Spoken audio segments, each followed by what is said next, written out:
सीतापुर के कलेक्ट्रेट सभागार में शताब्दी संकल्प 2047 कार्यशाला का आयोजन नोडल अधिकारी प्रमुख सचिव पी गुरुप्रसाद की अध्यक्षता में हुआ। कार्यशाला में प्रबुद्ध जनों, उद्यमियों, किसानों, महिलाओं और संस्थागत प्रतिनिधियों ने अपने सुझाव साझा किए। कार्यशाला में बताया गया कि सीतापुर की जीडीपी वृद्धि दर 79.46% है, जो प्रदेश की औसत वृद्धि दर 57.15% से अधिक है। सीतापुर में उद्योग और कृषि क्षेत्र में उल्लेखनीय उपलब्धियां हुई हैं, जिनमें प्लाईवुड क्षेत्र में 1500 करोड़ का निवेश, गन्ना उत्पादन और एथेनॉल उत्पादन में वृद्धि, गेहूं, चावल, आलू, केला बागवानी, सब्जी उत्पादन में भी बढ़ोतरी हुई है। जिले ने दुग्ध, अंडा और मत्स्य पालन में उल्लेखनीय बढ़त बनाई है। बैठक में प्रधानमंत्री नरेंद्र मोदी के विकसित भारत 2047 के लक्ष्य के अंतर्गत देश की अर्थव्यवस्था को $30 ट्रिलियन तक पहुंचाने में जनपद सीतापुर की अहम भूमिका रहने का भरोसा दिलाया गया। पिछले 8 वर्षों में गन्ना उत्पादन प्रति हेक्टेयर 709 कुंतल से बढ़कर 815 कुंतल हो गया है, जो लगभग 13% की वृद्धि है। गन्ना उत्पादन क्षेत्रफल भी 1,70,139 हेक्टेयर से बढ़कर 2,29,374 हेक्टेयर हो गया है तथा 350 किलोलीटर एथेनॉल का उत्पादन किया गया है। सकल घरेलू उत्पाद जीडीपी की जनपद की वृद्धि दर प्रदेश की जीडीपी वृद्धि दर से अधिक है। वर्ष 2017-18 की तुलना में जनपद सीतापुर का वृद्धि प्रतिशत 79.46 रहा, जबकि उक्त अवधि में प्रदेश का वृद्धि प्रतिशत 57.15 है। उत्पादन में ऐतिहासिक उपलब्धियां प्राप्त करते हुए जनपद का गेहूं उत्पादन 30.5% से बढ़कर 43.35% हुआ। चावल उत्पादन 22.5% से बढ़कर 30.50% हुआ। कुल बागवानी 12.8% से बढ़कर 16.3% हुई। आलू 32% से बढ़कर 40.7%, केला 10.4% से बढ़कर 18.8%, सब्जी 15.6% से बढ़कर 19.3% हो गई। दुग्ध उत्पादन में सीतापुर में 6.8% की वृद्धि के साथ ही अंडा उत्पादन में सीतापुर में 32.42% से बढ़कर 48.56% हुआ है। मत्स्य उत्पादन दोगुना हो गया तथा सीतापुर में हिस्सा 7.1% से बढ़कर 9.2% हो गया। पर्यटन विकास हेतु कुल 26 योजनाएं संचालित हैं, जिनकी लागत लगभग 89 करोड़ है, जिनमें से 8 योजनाएं पूर्ण हो चुकी हैं। नोडल अधिकारी प्रमुख सचिव राजस्व पी गुरुप्रसाद ने क्या कुछ कहा, उसे सुनिए। ठीक है, आज जो है आज का मुख्य उद्देश्य कोई समीक्षा बैठक करने का नहीं था। माननीय मुख्यमंत्री जी का निर्देश ये था कि 2047 के लिए एक विजन डॉक्यूमेंट बनानी है।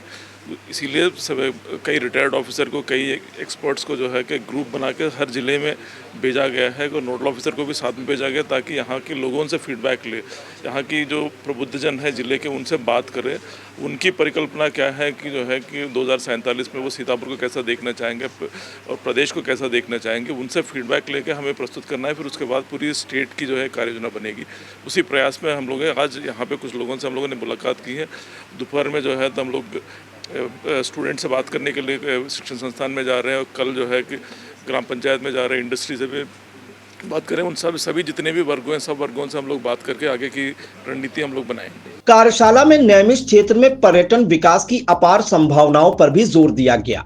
उद्यमियों और किसानों ने सरकार की नीतियों से मिले लाभ और भविष्य की चुनौतियों पर विचार रखा। कृषि विज्ञान केंद्र कटिया के अध्यक्ष व वरिष्ठ वैज्ञानिक डॉक्टर दयाशंकर श्रीवास्तव ने सुझाव दिया कि समृद्ध भारत के लिए स्वस्थ भारत होना जरूरी है। स्वस्थ किसान अभियान होना चाहिए। उन्होंने कहा, प्रत्येक किसानों को पोषण वाटिका, पशु स्वास्थ्य वाटिका और आयुष वाटिका लगाने हेतु योजना बनाने की आवश्यकता है। फैमिली डॉक्टर की जगह फैमिली फार्मर बनाना होगा। शहर के प्रत्येक घर वालों को 4-5 किसानों को अडॉप्ट करना चाहिए, जिससे उनको उत्तम उत्पाद और किसान को उत्तम आय मिल सके। अपने अन्नदाता किसान को पहचाने अभियान चलाने की आवश्यकता है। डीएम अभिषेक आनंद ने बताया कि भारत 2047 के लक्ष्य में सीतापुर की महत्वपूर्ण भूमिका रहेगी। उन्होंने बताया, QR कोड बोर्ड और पोर्टल के माध्यम से सुझाव सीधे सरकार तक भेजे जा सकते हैं।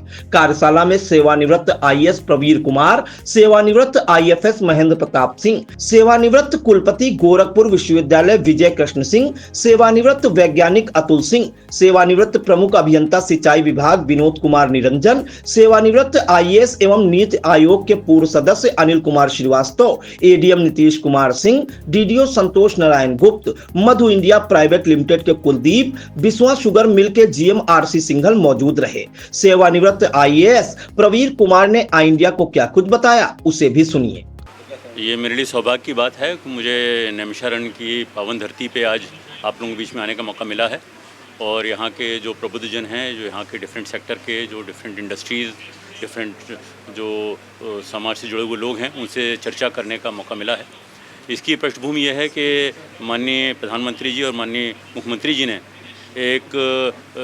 उनको एक परिकल्पना है, उनका एक सपना है कि हमारा देश, हमारा प्रदेश सन 2047 तक ऐसा हो और विकसित प्रदेश और विकसित देश के रूप में हम लोग जाने जाएं। और उसके लिए क्या दिशा होनी चाहिए और क्या हम लोगों के लक्ष्य होने चाहिए, क्या योजनाएं होनी चाहिए, क्या उसमें जनता की भागीदारी हो, क्या उनके सुझाव हों, उसको कैसे आमंत्रित किया जाए। तो उसी की एक्सरसाइज है। उसी क्रम में यहाँ 3 तारीख को लखनऊ में एक बैठक हुई थी और उसमें जो प्रदेश के कई सारे रिटायर्ड ऑफिसर्स हैं, जो विभिन्न संवर्गों से जुड़े हुए लोग हैं, उनको जोड़ा गया था। और मुझे सौभाग्य है, हमारे साथ यहाँ पे हमारे 4 सहयोगी भी मौजूद हैं। हमारे साथ एक सीनियर फॉरेस्ट सर्विस के अफसर हैं, हमारे साथ एक्स-वीसी हैं गोरखपुर यूनिवर्सिटी के, और कृषि वैज्ञानिक भी हैं, चीफ इंजीनियर इरीगेशन भी हैं। तो आज हम लोगों ने काफ़ी डिटेल में इंटरेक्शन किया है और हमारे जो शासन के प्रतिनिधि हैं, हमारे प्रमुख सचिव राजस्व एवं आवास गुरुप्रसाद जी, वो भी हमारे साथ हैं।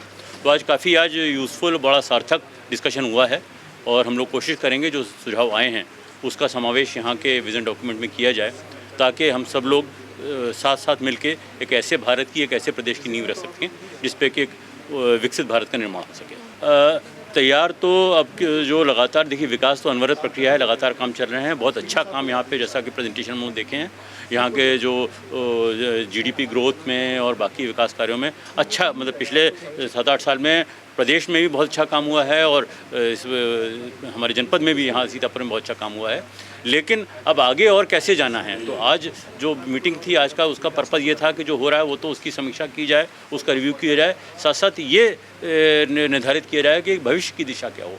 तो आज जो है बैठक का मुख्य उद्देश्य भविष्य का एक मार्ग और भविष्य की दिशा तय करने का था। वो देखिए, मैं इस समय शासन का प्रतिनिधित्व नहीं कर रहा हूँ। शासन के प्रतिनिधि के रूप में यहाँ पे हमारे नोडल अधिकारी मौजूद हैं, वो आज रिव्यू करेंगे इसका। वो लगातार रिव्यू करते हैं, मेरे ख्याल से वो बेहतर आंसर दे पाएंगे। यहाँ जिलाधिकारी और आपके सारे वरिष्ठ अधिकारी हैं। हम लोगों को जो दायित्व दिया गया है वो ये है कि एक विज़न डॉक्यूमेंट के लिए, तो हमारी एक्सरसाइज उसी से रिलेटेड थी।